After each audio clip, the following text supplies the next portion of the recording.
Okay, so this is continuation of class 14 in fluid mechanics, and this is video 3, and this is the second example. And I'm using another example out of Sengel's fluid mechanics. This is a large lawn sprinkler, and by large we mean really large because that's 0.6 of a meter, so this thing is 1.2 meters in diameter. That's a very large sprinkler. It's going to be converted into a turbine to generate electrical power. Here's the generator on top. By attaching this generator, and water enters from the base, and then it's distributed to all 4 of these nozzles that are on a thing that's maybe disturbingly looks like a swastika. And it's coming in at 20 liters per second total, and it leaves the nozzles in the tangential direction completely. The sprinkler rotates at 300 RPM in a horizontal plane, and the diameter of each of the jets is 1 centimeter, and the normal distance is 0.6 meters right there, right? So that's the radius. So we want to estimate the electrical power produced. Now, they say electrical power, but they don't give us the electrical efficiency. So what we're really going to be looking for is what the hydraulic power that would be moving the generator, because we would need to take the efficiency later on to see what it is. Okay, so here is on the note sheet. First thing I'm going to do is I'm going to find what the mass flow is going to be, and that's just going to be the density times the volumetric flow, which they gave us right there. So that's going to be 999. Yeah, 1,000 is probably good enough. And these are 20 liters per second, and a liter is 1,000th of a cubic meter. So we divide by 1,000, so we get 19.98 kilograms per second going on right here. They also so the that's the total. So the individual nozzle is going to be that divided by 4, right? So that's 4.995 kilograms per second. We could easily have just said 5. That's fine. They're also saying that we're going at 300 RPM, so I'm going to turn that into radians per second. So 300, and there's 2 pi radians per revolution, 60 seconds per meter. So we're left with 31.42 radians per second. And then let me get the velocity of each of the jets. They've labeled them this way, so I'm going to label them. So we take the volume flow rate of each nozzle, right? So we'll divide it by 4. That's what we're saying here. And take the area of the jet.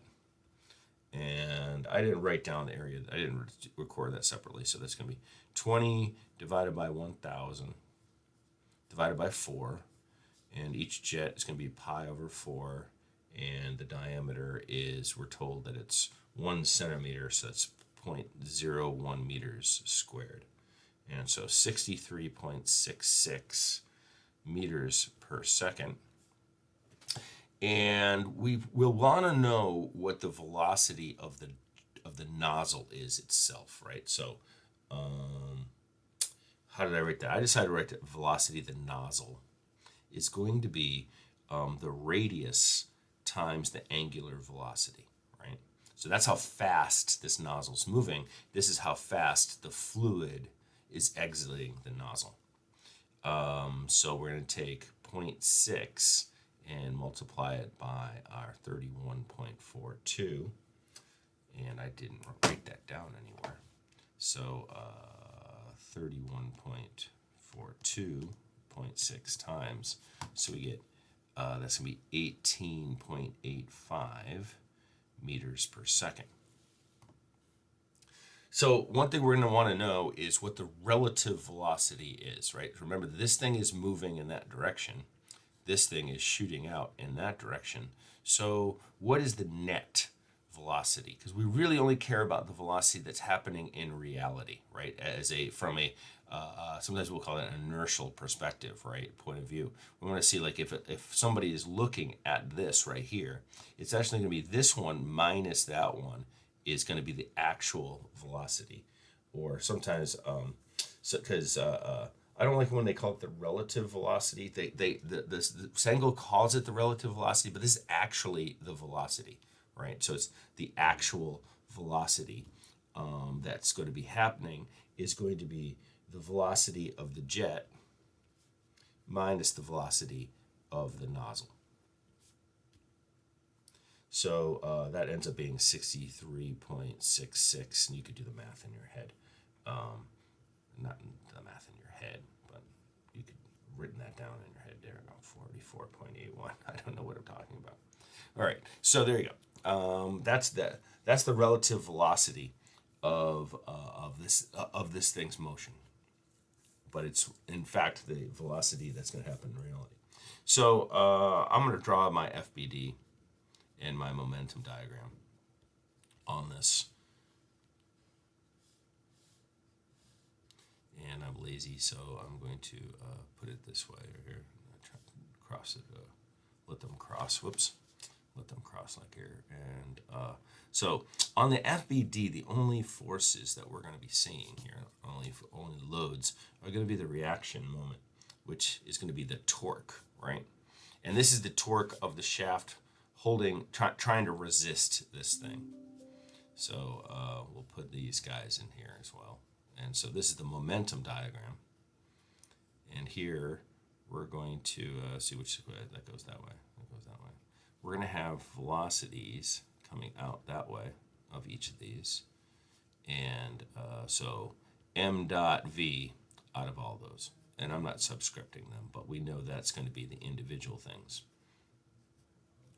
And this velocity right here should be, I might just call it T, right? These are all tangential velocities. And the tangential velocities are the ones that really matter in terms of our results as part of this. We also have, by the way, we can't see it, but we have coming up from the bottom, we have an m dot v1. So these all should be probably 2 right here, right? Because they're all coming out of the individual nozzles.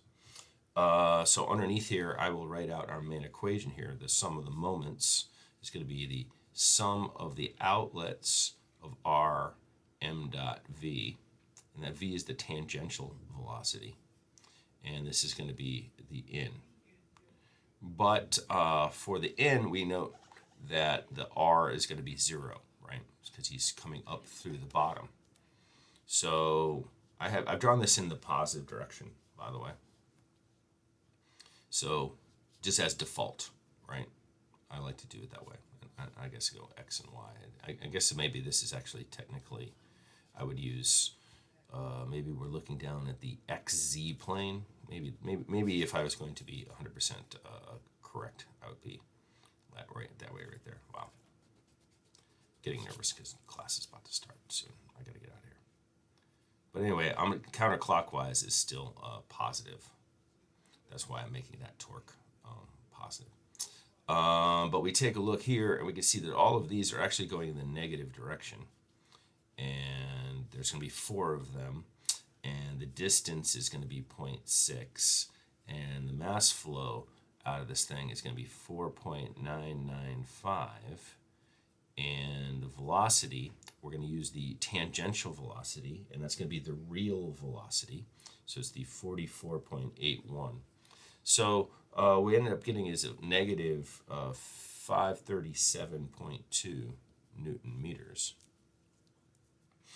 And so therefore the torque is actually going to be 537.2 Newton meters clockwise. So it's the opposite of what the assumed was right here.